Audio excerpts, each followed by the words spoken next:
October 14th, 1943. Schweinfurt, Germany.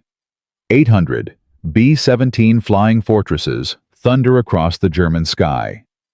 And then the killing begins. Messerschmitt 109s and Focke-Wulf 190s swarm from every direction. They tear through the bomber formations like wolves ripping into sheep. A B-17, named Memphis Angel, takes a direct hit. Its left wing snaps clean off.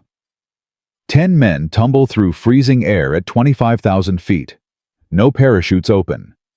30 seconds later, another fortress explodes in a ball of orange fire. Then another. Then another. Flak bursts fill the sky like black flowers blooming in hell. Inside every surviving bomber, young Americans barely old enough to shave are watching their friends die in real time. The intercom crackles with screaming. Engines burn. Metal shreds. Bodies fall. By the time the surviving bombers limp back to England, 60 B-17s are gone. 60. That is 600 young men killed, captured, or missing in a single afternoon. The 8th Air Force has just suffered its worst day of the entire war. Generals in London stare at casualty reports and face a terrifying truth. America is losing the air war over Europe. Without fighter escort that can reach deep into Germany, the bombing campaign will collapse. The war could drag on for years. Thousands more will die. But 3,000 miles away in a car factory in Detroit, Michigan, a man named Jesse G. Vincent is about to change everything. He is not a general. He is not a pilot. He is not even an aircraft engineer. He is a luxury car designer who has spent his career making engines for Packard limousines driven by movie stars and millionaires. And in 11 months, this car mechanic and his team of automobile engineers will take a British engine they have never seen before, tear it apart, rebuild it from scratch, and create a power plant so devastating that it will turn a mediocre airplane into the most feared fighter of World War II. The P-51 Mustang powered by the Packard Merlin will go on to destroy over 4,950 enemy aircraft. It will escort bombers to Berlin and back. It will break the Luftwaffe's spine, and it will help end the war in Europe. This is the story of how a group of car mechanics saved the free world. And it begins with a catastrophe that almost nobody talks about. Rewind to the summer of 1940. Europe is burning. Hitler's Wehrmacht has crushed Poland in 27 days. Denmark fell in 6 hours. Norway, Belgium, the Netherlands all gone. France, the great military power of Europe, surrendered in just 6 weeks. Britain stands alone. Across the English Channel, the greatest air armada ever assembled is preparing to destroy the Royal Air Force and open the door for a German invasion of the British Isles. The Battle of Britain erupts in July 1940. Every single day, hundreds of German bombers and fighters pour across the Channel. The only thing standing between Hitler and total victory are a few hundred Spitfires and Hurricanes powered by the Rolls-Royce Merlin engine. This engine is a masterpiece, a 27-liter V12 supercharged monster that produces over 1,000 horsepower. It is the heart of British air defense. Without it, Britain falls. Without Britain, there is no base from which to launch the liberation of Europe. Without that liberation, Hitler wins. But here is the problem that almost nobody in the public knows. Rolls-Royce cannot build enough Merlin engines. Their factories are being bombed. Their workforce is exhausted. They are producing engines by hand one at a time, with skilled craftsmen filing and fitting each of the 14,000 individual parts. A single Merlin takes weeks to assemble, and Britain needs thousands of them, not just for Spitfires and Hurricanes. They need them for Lancaster bombers, Mosquito fighters, and soon for a new American airplane that does not even exist yet. The numbers are brutal. Rolls-Royce is producing roughly 200 engines per week across all their factories. The war demands 3 times that number. Every week that production falls short, pilots die. Bombers go unescorted. Cities burn. The British government makes a desperate decision. They will ask the Americans for help.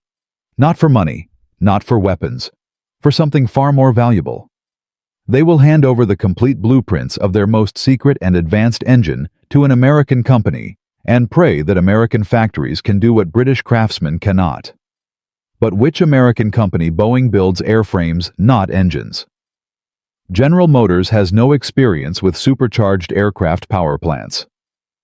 The British need a company that understands precision engineering, high-performance engines, and luxury-grade manufacturing tolerances. They need someone who builds machines where every part must be perfect. They choose Packard Motor Car Company of Detroit, Michigan, a company that has never built a single aircraft engine in its entire history. When the British delegation arrives in Detroit in September 1940, they bring with them something that no foreign power has ever been allowed to see. Complete engineering drawings of the Rolls-Royce Merlin engine, every blueprint, every specification, every secret. They also bring 2 complete disassembled engines and 1 fully assembled running engine for reference. The package represents years of British engineering genius, and they are handing it to a bunch of car mechanics. The man who receives this package is Colonel Jesse G. Vincent. He is 60 years old. He has spent 4 decades designing engines, but always for automobiles. He designed the legendary Packard Twin 6, the first production V12 car engine in history. He understands power, precision, and performance. But aircraft engines operate in a world he has never entered. Temperatures that swing from desert heat to 60 below zero. Altitudes where the air is so thin that a normal engine loses half its power. G-forces that would tear a car engine apart in seconds. Vincent looks at the Merlin blueprints and feels 2 things at once: awe and terror. The engine is magnificent, but it is also a nightmare for anyone who wants to mass-produce it. Every single part is designed to be hand-fitted by a British craftsman who has spent years learning his trade. Clearances are deliberately loose because workers will file them to fit during assembly. Measurements use a British imperial system that does not match American standards. The threads on every bolt and nut use something called the Whitworth system, a 55-degree angle with rounded roots completely incompatible with the 60-degree American national threads used in every factory in the United States. Vincent gathers his engineering team and tells them the truth. They are being asked to do something that has never been done before. They must take an engine designed to be built one at a time by master craftsmen, and they must figure out how to build it on an assembly line hundreds per week with factory workers who have never seen an aircraft engine using tools and measurement systems that are fundamentally incompatible with the original design. And they must do it without changing the engine's performance by even 1 horsepower. The British engineers who delivered the blueprints are polite but skeptical. They have seen what it takes to build a Merlin. They have spent years perfecting the craft. The idea that American automobile workers can replicate their work seems frankly absurd. One British engineer reportedly looks at Packard's factory floor and mutters that these Americans have no idea what they are getting into. He is right. They have no idea. But they are about to find out. Vincent divides the challenge into 3 massive problems that must be solved simultaneously. First, the measurement crisis. Every single dimension on every single blueprint must be converted from British imperial to American standards without losing 1/1000th of an inch of accuracy. This is not simple arithmetic. A British specification might call for a tolerance of plus or minus 0.02. But the intent behind that tolerance, the way the part actually functions in the assembled engine, might require something completely different when manufactured on an American machine tool. His engineers must understand not just the numbers, but the thinking behind every specification. Second, the thread catastrophe. Every bolt, nut, stud, and fastener in the Merlin uses Whitworth threads. There are thousands of them. Packard cannot simply switch to American threads because the engines must remain compatible with British aircraft and spare parts. They must manufacture every single fastener to British specifications using American machinery. This means designing and building entirely new tooling from scratch. Third, and most fundamentally, the philosophy collision. Rolls-Royce builds engines through craftsmanship. Each engine is a unique creation assembled by hand, adjusted by feel, perfected by experience. Packard builds machines through systems. Every part must be identical. Every assembly step must be repeatable. No hand fitting, no individual adjustment, no craftsmanship, just precision, consistency, and speed. These two philosophies are not just different, they are opposite. And somehow, Vincent and his team must merge them into a single manufacturing process that produces an engine indistinguishable from the British original. The clock starts ticking in September 1940. Vincent gives his team 11 months. By August 1941, they must have a running American-built Merlin engine on the test stand. 11 months to solve problems that have never been solved. 11 months to reinvent an engine that took Rolls-Royce a decade to perfect. 11 months with the fate of the free world hanging in the balance. The first weeks are chaos. Engineers spread blueprints across every available surface. They disassemble the sample engines down to the last washer and photograph every component from every angle. They measure parts with micrometers and discover something alarming. Many of the British parts do not actually match the blueprints. They are close, but not exact, because the blueprints assume that a skilled worker will adjust each part during assembly. The blueprints are guidelines, not absolute specifications. This discovery changes everything. Packard's engineers realize they cannot simply convert the blueprints and start manufacturing. They must reverse engineer the intent of every specification.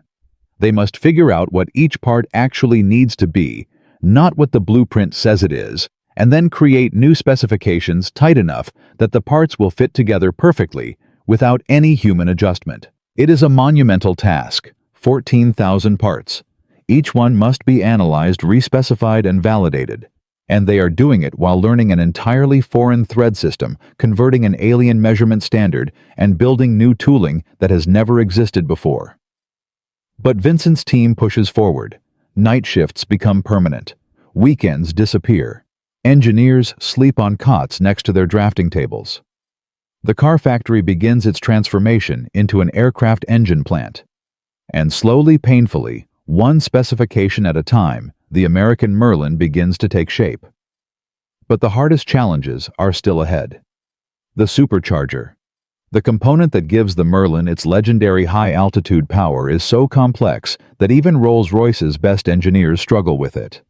Its impellers spin at over 30,000 RPM and must be balanced to perfection. A vibration measured in thousandths of an inch at those speeds will destroy the engine in seconds. How can a car factory mass-produce something that even the world's finest aircraft engine maker builds by hand? That answer, and the shocking innovation that made it possible, is coming in Part 2. In Part 1, a luxury car designer named Jesse G. Vincent and his team of Packard automobile engineers were handed Britain's most secret engine blueprints and given 11 months to do the impossible. They had to turn a handcrafted masterpiece into a mass-produced weapon of war. They tackled the measurement crisis. They confronted the thread catastrophe. They began reverse engineering 14,000 parts. But the hardest challenge, the one that could destroy the entire project, was still waiting for them. The supercharger. Two impellers spinning at 30,000 RPM, balanced by hand in Britain by craftsmen who spent their entire careers learning the feel of a perfectly tuned rotor. One vibration, 1,000th of an inch off center, and the entire engine tears itself apart at altitude. How do you mass-produce perfection? Here is a number that should terrify you. By February 1941, 5 months into the project, Packard had spent over $2 million on tooling alone and had not produced a single working engine. The British Air Commission was getting nervous. The War Department was asking questions. And inside Packard's own boardroom, executives were beginning to wonder if Jesse Vincent had led them into a disaster that would bankrupt the company. And this is where everything almost fell apart. The problem was not just technical, it was political. When the British Engineering Liaison Team reviewed Packard's proposed manufacturing changes in early 1941, they were horrified. Vincent's engineers had not simply converted the blueprints, they had rewritten them. They had tightened tolerances that Rolls-Royce had deliberately left loose. They had redesigned cooling passages, They had proposed replacing the copper-lead bearing alloy with an entirely different material, a silver-lead combination with indium plating that no aircraft engine had ever used. The head of the British liaison team, a senior Rolls-Royce engineer, whose name has been lost to bureaucratic files, but whose fury has not called an emergency meeting at Packard's East Grand Boulevard plant. He stood in front of Vincent and his team and laid down the law. You were asked to copy this engine, not redesign it, not improve it. Copy it. Every change you make is a risk. Every risk is a chance of failure. And every failure means dead pilots. Do you understand what you are gambling with? Vincent stood his ground. He was a quiet man, not given to dramatic speeches. But he understood something the British engineer did not. He understood that copying the Merlin exactly as Rolls-Royce built it was impossible on an American assembly line. The hand fitting that Rolls-Royce relied on was not a feature of the engine. It was a limitation of British manufacturing. If Packard simply copied every loose tolerance and every hand-adjusted clearance, the engines would come off the assembly line with parts that did not fit together. Workers on a fast-moving production line could not spend 20 minutes filing a bearing cap until it seated perfectly. They had 60 seconds per station. The parts had to fit right the first time, or they would not fit at all. If we copy your tolerances exactly, Vincent reportedly told the British team, we will produce engines that do not work. If we tighten the tolerances to fit our production methods, we will produce engines that work better than yours. Give us the chance to prove it. The British engineer was not convinced. He filed a report with the Air Ministry in London, recommending that Packard be ordered to cease all unauthorized modifications immediately. The report landed on desks in Whitehall and triggered a chain reaction of bureaucratic panic. For 2 weeks, the entire project hung by a thread. Cables flew back and forth across the Atlantic. British officials debated whether to pull the contract entirely and give it to Continental Motors or Ford instead. Vincent's own superiors at Packard were pressuring him to comply. The company could not afford to lose this contract. The war was escalating. America was not yet in the fight, but everyone knew it was coming. Packard needed this engine program not just for patriotism, but for survival as a company. But Vincent refused to back down. He had seen the data. His engineers had measured every part of the disassembled British engines and found variations that would be unacceptable on any American production line. He knew with the certainty of a man who had spent 40 years building precision machines that tighter tolerances would produce a better engine, not just easier to manufacture, actually better, more reliable, more consistent, more powerful. He just needed someone important enough to believe him. That someone arrived in March 1941 in the unlikely form of Colonel Alfred J. Lyon of the United States Army Air Corps Material Division at Wright Field, Ohio. Lyon was not a politician. He was an engineer who wore a uniform. He had spent years evaluating aircraft engines, and he understood both the British tradition of craftsmanship and the American religion of mass production. When he reviewed Packard's proposed modifications, he did not see recklessness. He saw logic. Lyon convinced his superiors at Wright Field to authorize a formal comparison test. Packard would build one engine using their modified specifications, the tightened tolerances, the new bearing alloy, the redesigned cooling passages. This engine would be tested head-to-head against a genuine Rolls-Royce-built Merlin shipped directly from Britain. Same test stand, same conditions, same measurements. If Packard's engine matched or exceeded the British original, Vincent's modifications would be approved. If it fell short in any measurable way, Packard would be ordered to revert to exact Rolls-Royce specifications. There was one condition. Packard had 6 weeks to produce the engine. 6 weeks to solve every remaining manufacturing problem, build a complete engine from American-made parts, and have it ready for the most important test in the company's history. If they failed, the modifications were dead. The contract might be dead, and thousands of Allied airmen would continue dying without fighter escort over Europe. Vincent accepted the terms without hesitation. The day the agreement was signed, he gathered his entire engineering team on the factory floor and told them what was at stake. 6 weeks. One engine. One chance. The factory went to war. Engineers worked in shifts around the clock. The supercharger team, led by a group of former Packard racing engine specialists, attacked the impeller problem with everything they had. They could not hand-balance the impellers the way Rolls-Royce did. They did not have craftsmen with decades of experience feeling for vibrations with their fingertips. What they had was American ingenuity and a willingness to try something no one had attempted before.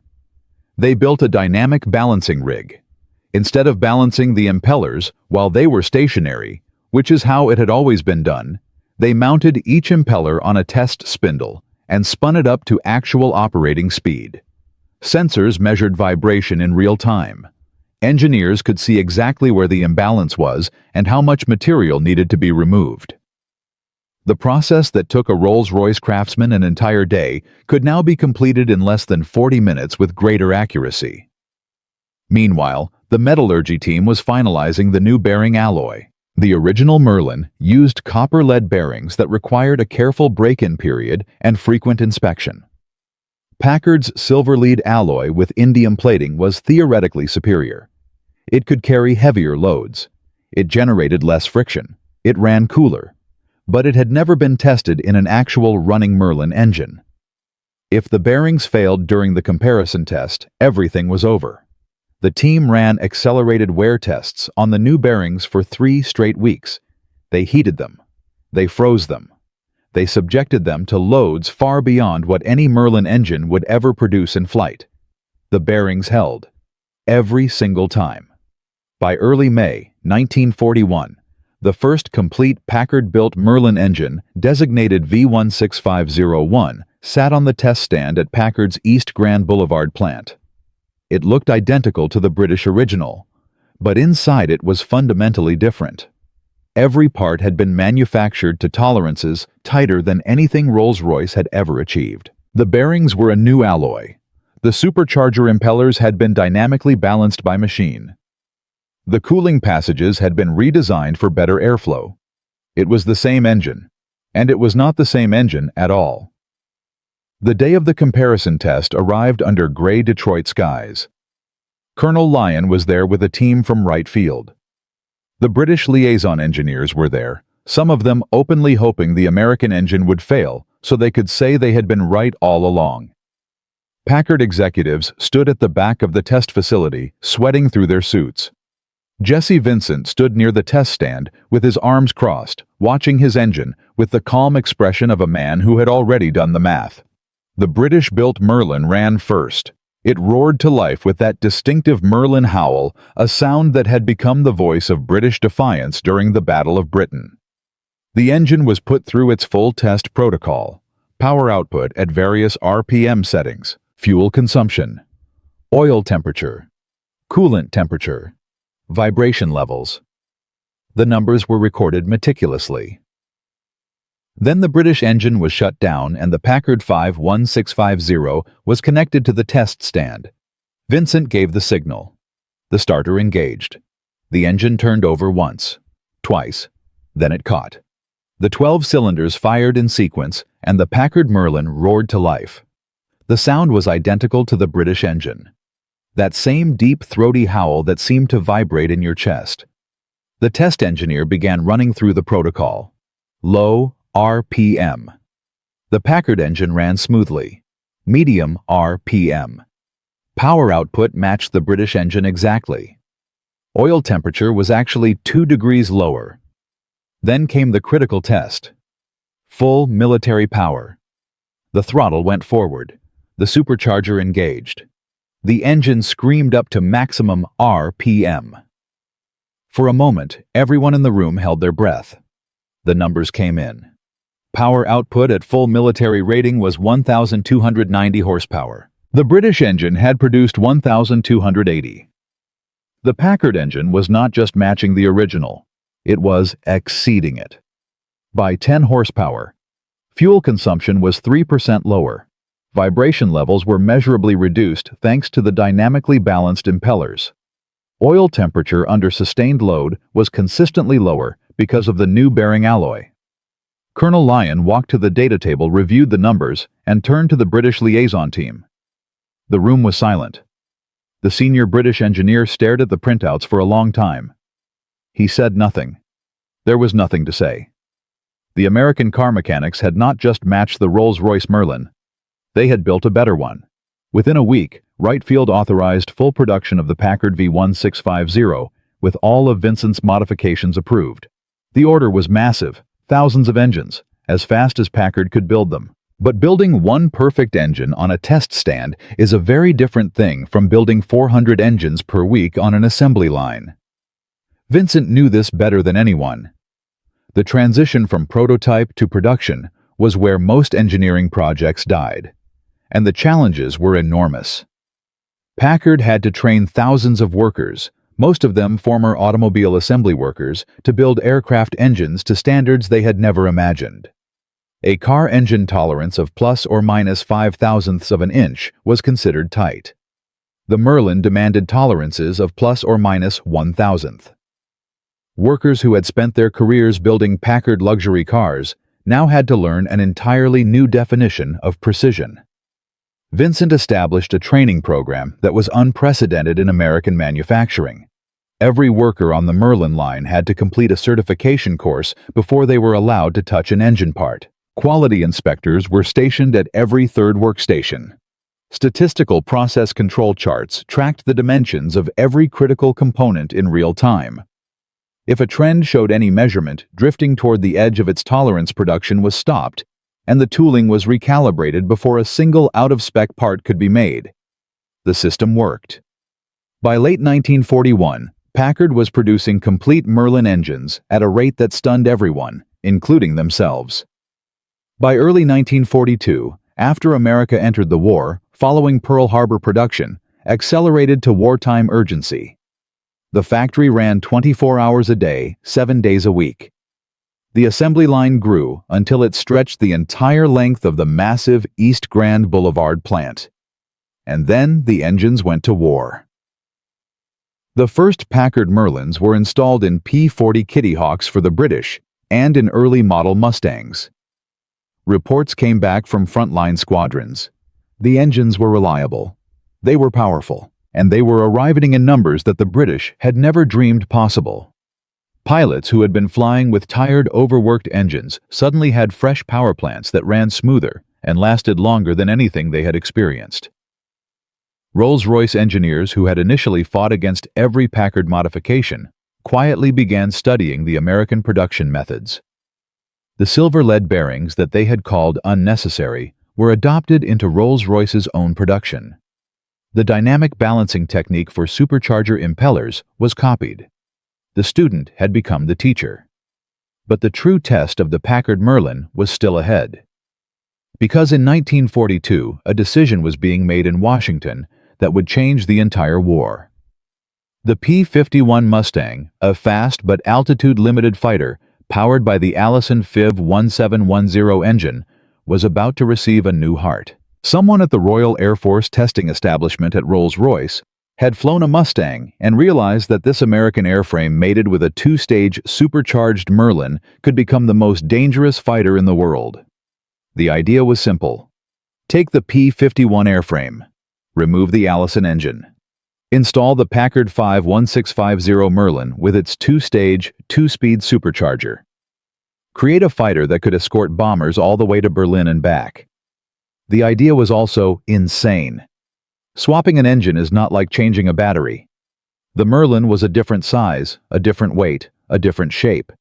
It required different cooling, different intake, ducting, different exhaust routing. The entire front section of the aircraft would have to be redesigned. And it had to be done while the war was raging and men were dying every single day over Europe. The engineers at North American Aviation said it could not be done in less than a year. The Army Air Forces said they needed it in 4 months. And somewhere in Detroit, Jesse Vincent and his team heard about the project and knew that their engine, the one they had fought so hard to perfect, was about to face its ultimate challenge. Would the Packard Merlin transform the Mustang into the war-winning fighter everyone hoped for? Or would the engine swap reveal flaws that no test stand could predict? The answer would be written in fire and blood at 30,000 feet over Germany. And it is coming in Part 3. In Part 1, a luxury car designer named Jesse G. Vincent and his team of Packard automobile engineers received Britain's most secret engine and were told to do the impossible: mass produce it. In Part 2, they fought their own allies to prove that their modified engine was not just equal to the Rolls-Royce original, but better. They won that fight. Production lines roared to life in Detroit. Hundreds of Packard Merlin engines rolled off the assembly line every week. And then someone had an idea that sounded insane. Take the P-51 Mustang, rip out its Allison engine, and install the Packard Merlin with a 2-stage supercharger. Create a fighter that could escort bombers all the way to Berlin and back. By the autumn of 1943, that idea was no longer a theory. It was a machine. The P-51B Mustang, powered by the Packard-5 16503 Merlin, was rolling off North American Aviation's production lines in Inglewood, California, and the Luftwaffe had absolutely no idea what was about to hit them. Here is a number that tells you everything. In October 1943, before the Merlin-powered Mustang entered combat over Europe, the 8th Air Force was losing an average of 30 bombers per mission on deep penetration raids into Germany. 30 bombers. 300 men. Every single mission. The loss rate was approaching 10%, a number that mathematically guaranteed that no bomber crew would survive a full 25-mission tour. The men of the 8th Air Force were flying into a statistical death sentence. The Luftwaffe knew this. German Fighter Command under General Adolf Galland had developed a devastatingly effective defense system. Radar stations along the coast detected incoming bomber formations. Ground controllers vectored fighter squadrons to intercept. Messerschmitt 109s and Focke-Wulf 190s attacked in waves, hitting the bombers head-on at a combined closing speed of over 600 miles per hour. The existing Allied escort fighters, P-47 Thunderbolts and P-38 Lightnings, could protect the bombers only partway into Germany. Once the escorts turned back at the limit of their fuel range, the bombers were alone. And the Luftwaffe was waiting. Galland called this the death zone, the airspace beyond Allied fighter range where his pilots could attack the bombers with near impunity. He positioned his best squadrons in this zone.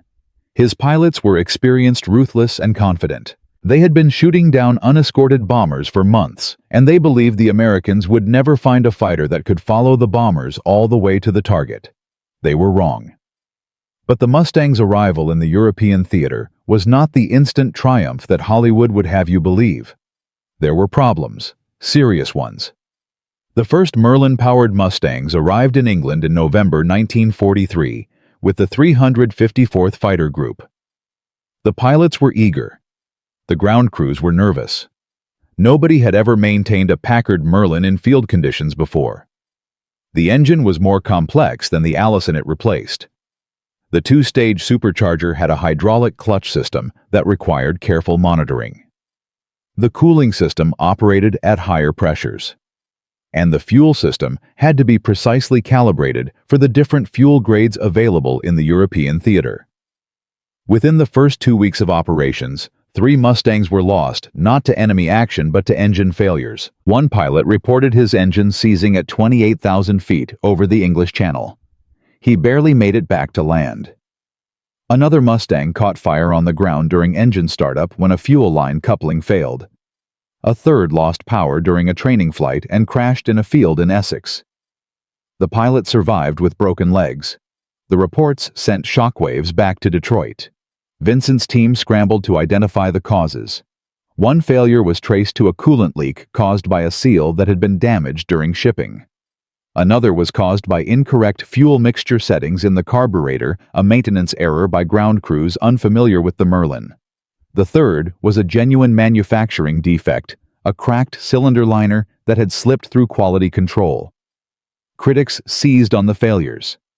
Officers who had opposed the engine swap pointed to the accidents as proof that the program was rushed and dangerous.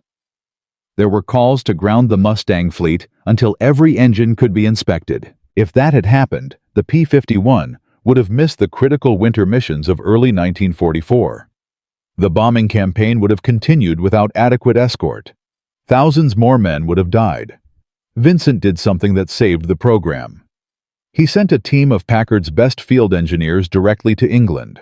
These were not military men. They were Detroit factory workers, machinists, and mechanics who had built the engines with their own hands. They arrived at the 354th Fighter Group's base at Boxted in December 1943, wearing civilian clothes and carrying toolkits. They inspected every single Mustang engine on the field. They trained the Army Air Force's ground crews on the specific maintenance procedures the Merlin required.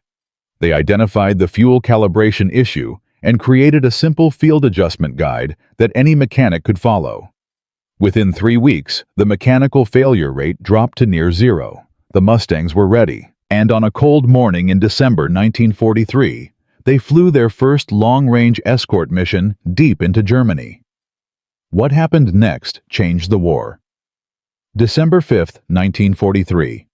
The target is the marshalling yards at Amiens, France, but the real test is range.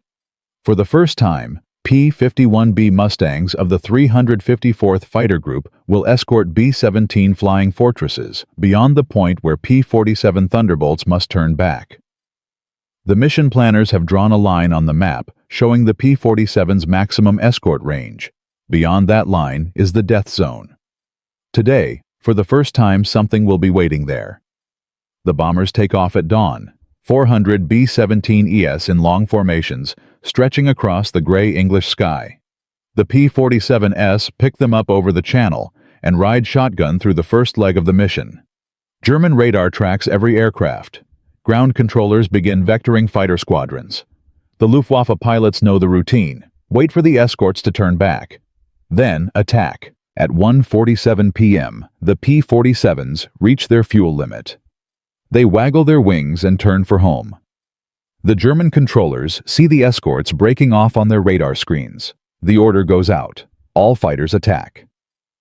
36 Messerschmitt 109Gs of Jagdgeschwader 26, one of the Luftwaffe's most elite fighter units, climb to intercept. Their pilots are veterans. Some have dozens of kills. They approach the bomber formation from the east, diving out of the winter sun. They expect clear skies. No escorts. Easy targets. They do not see the Mustangs. The P-51Bs are flying at 30,000 feet, 3,000 feet above the bomber stream. At this altitude, the two-stage supercharged Merlin is producing 1,290 horsepower. The Mustang is in its element. The pilots spot the German formation below and to the east.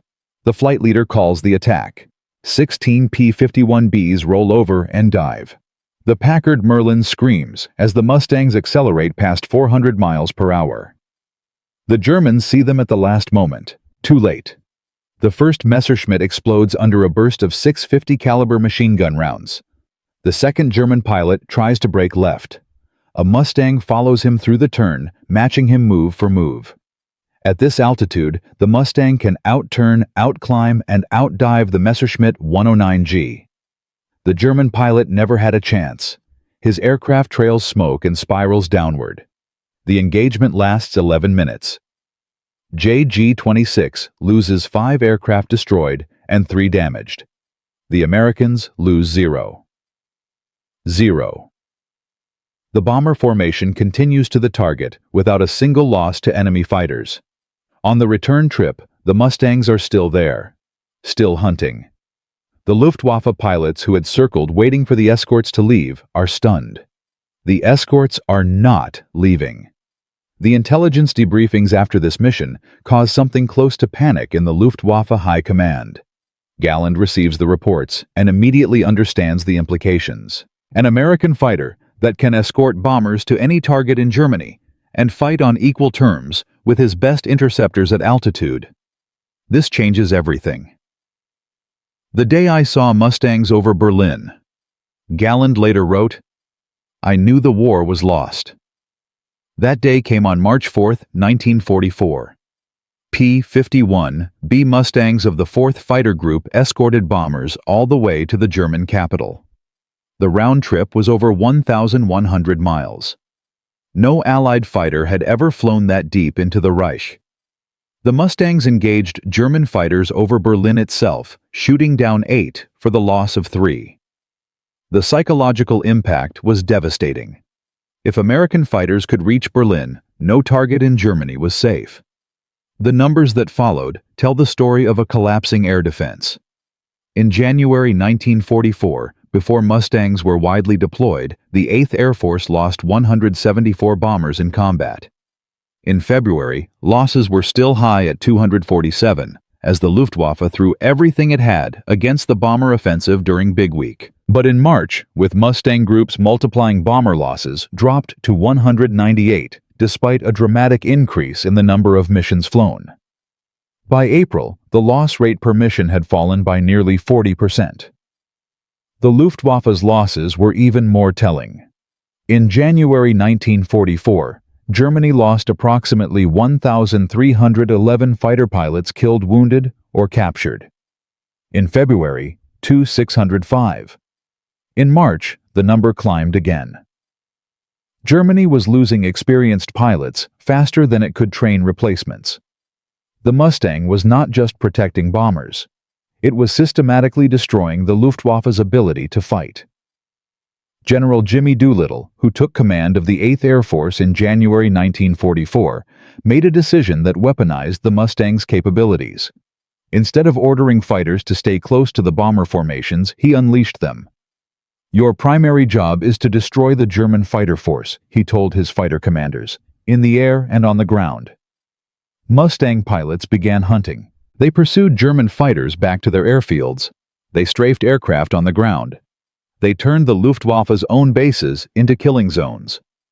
By June 1944, when the Allies invaded Normandy on D-Day, the Luftwaffe had been so badly mauled that it could barely mount a defense. Of the approximately 13,000 Allied aircraft that flew on D-Day, the Luftwaffe managed to send only about 80 fighters against them. 80. Against 13,000. The air supremacy that made D-Day possible was won in the skies over Germany by P-51 Mustangs powered by Packard Merlin engines built in a former car factory in Detroit. The impact rippled across every theater. Bomber crew morale soared. Men who had accepted that they were flying suicide missions now saw their escorts with them all the way to the target and back. The completion rate of 25 mission tours jumped dramatically. More crews survived. More bombs hit targets. German industrial production, which had actually been increasing despite the bombing campaign, finally began to decline as precision attacks destroyed ball-bearing factories, oil refineries, and synthetic fuel plants. Hermann Göring, commander of the Luftwaffe, reportedly raged at his staff when Mustangs appeared over Berlin. His fighter commanders told him they needed more planes, more pilots, more fuel. Göring blamed them for cowardice. The truth was simpler. The Packard Merlin had given the Allies a weapon that the Luftwaffe could not match. Germany had no equivalent. No single-engine fighter that could combine the range, speed, altitude performance, and combat capability of the Merlin-powered Mustang. The Focke-Wulf 190D and the late-model Messerschmitt 109K were fast and deadly, but they could not be everywhere at once. The Mustang could go anywhere and fight anything. By the end of 1944, P-51 Mustangs had claimed over 4,950 enemy aircraft destroyed in the air, more than any other Allied fighter. They had flown 213,873 sorties in the European theater. They had escorted bombers to every corner of the Third Reich. The kill-to-loss ratio was staggering. For every Mustang shot down, nearly 7 enemy aircraft were destroyed. Military historians would later debate which weapon contributed most to the Allied victory in Europe. The atomic bomb ended the war in the Pacific. The T-34 tank broke the Wehrmacht on the Eastern Front. But in the skies over Europe, it was the P-51 Mustang and its Packard Merlin heart that broke the Luftwaffe and made the invasion of Fortress Europe possible. And behind all of it, behind every mission and every kill and every bomber crew that made it home alive, was a man in Detroit who had never flown an airplane. Jesse G. Vincent had built the engine that won the air war. His team of former automobile workers had done what the greatest aircraft engine manufacturers in the world said could not be done. They had taken a handcrafted British masterpiece, rebuilt it for American mass production, improved it in the process, and manufactured over 55,000 of them before the war ended. More than all of Rolls-Royce's factories in Britain combined. But what happened to Vincent after the war? What happened to the factory workers who built these engines? And what is the legacy of the Packard Merlin in the world we live in today? The answers are surprising. Some are inspiring, and some are heartbreaking. That final chapter is coming in part 4. A luxury car designer named Jesse G. Vincent was handed blueprints for an engine he had never seen and told to do something impossible. Mass-produce a handcrafted British masterpiece on an American assembly line. He fought the British who said he was reckless. He fought his own bosses who said he was risking the company. He tightened tolerances that Rolls-Royce said should not be tightened. He replaced alloys that had been used for a decade. He invented new ways to balance supercharger impellers that spun at 30,000 RPM. And when his Packard Merlin engine was bolted into the P-51 Mustang, it created the most devastating fighter of World War II, a fighter that destroyed nearly 5,000 enemy aircraft, broke the Luftwaffe's spine, and made D-Day possible. But what happened to the man who made all of this happen? What became of the factory workers who built 55,000 engines with their bare hands? And what price did they pay for victory? Because the ending of this story has a twist that nobody expected, and it begins the moment the last bomb fell. When victory in Europe was declared on May 8, 1945, the celebrations in Detroit were as wild as anywhere in America.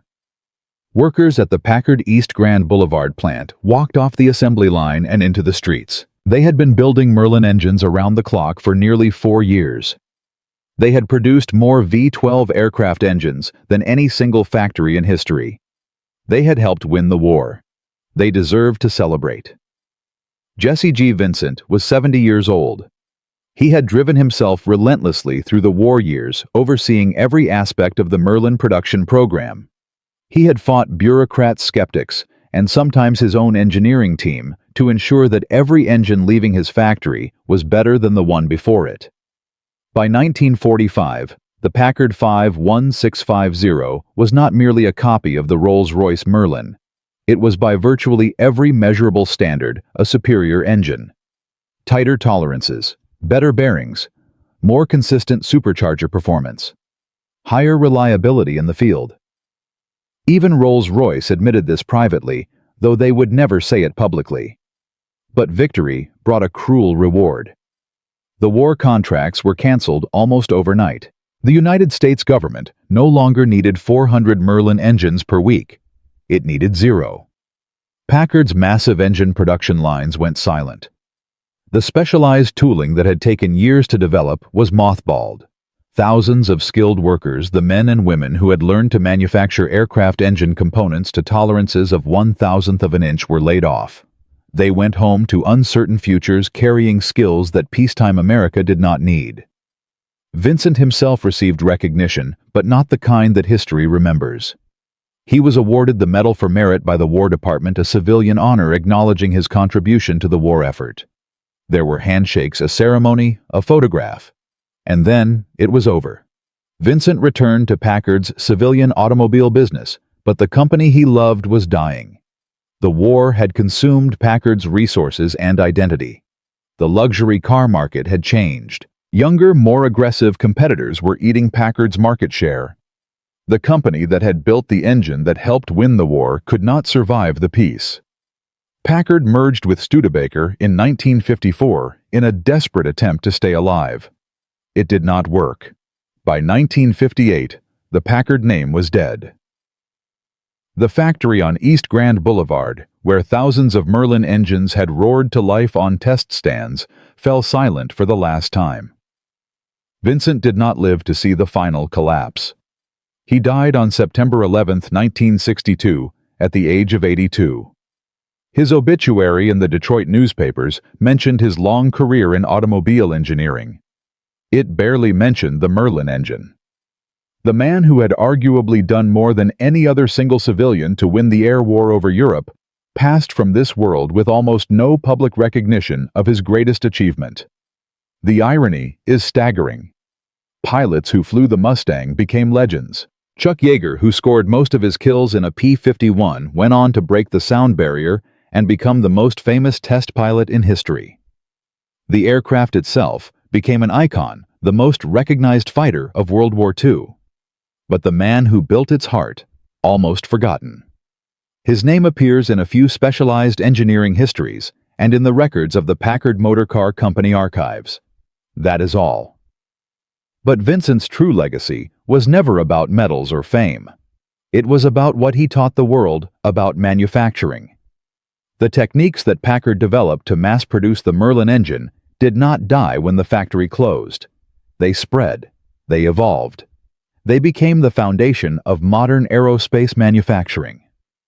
The principle of statistical process control, which Packard used to monitor every critical dimension on the Merlin production line, was adopted by virtually every major aircraft engine manufacturer in the post-war era. General Electric used it to build jet engines for the new generation of military fighters. Pratt & Whitney applied it to the engines that would power the Boeing 707 and launch the age of commercial jet travel. The idea that you could track manufacturing trends in real time and correct problems before they produced defective parts became standard practice across the entire aerospace industry. The precision casting techniques that Packard pioneered to manufacture supercharger impellers evolved into the investment casting methods used today to produce turbine blades for modern jet engines. Every single turbine blade in every commercial aircraft engine flying today is manufactured using principles that trace directly back to the work done in Detroit in 1941. When you board a 787 Dreamliner or an A350, the engines hanging under its wings contain components made with techniques that Jesse Vincent's team invented to solve the problem of mass-producing a World War II supercharger. The interchangeable parts philosophy that Packard enforced so rigorously, where every component must fit every engine without hand adjustment, became the absolute standard for all military and civilian aircraft manufacturing. Before the Packard Merlin program, aircraft engines were still essentially hand-built machines. After it, they were products of systems engineering. This single shift in philosophy made modern aviation possible. You cannot operate a global airline fleet of thousands of aircraft if every engine is a unique handcrafted creation. You need engines that are identical where any part can be replaced with any other part of the same specification anywhere in the world at any time. Packard proved this could be done with the most complex engine of its era. The industry never looked back.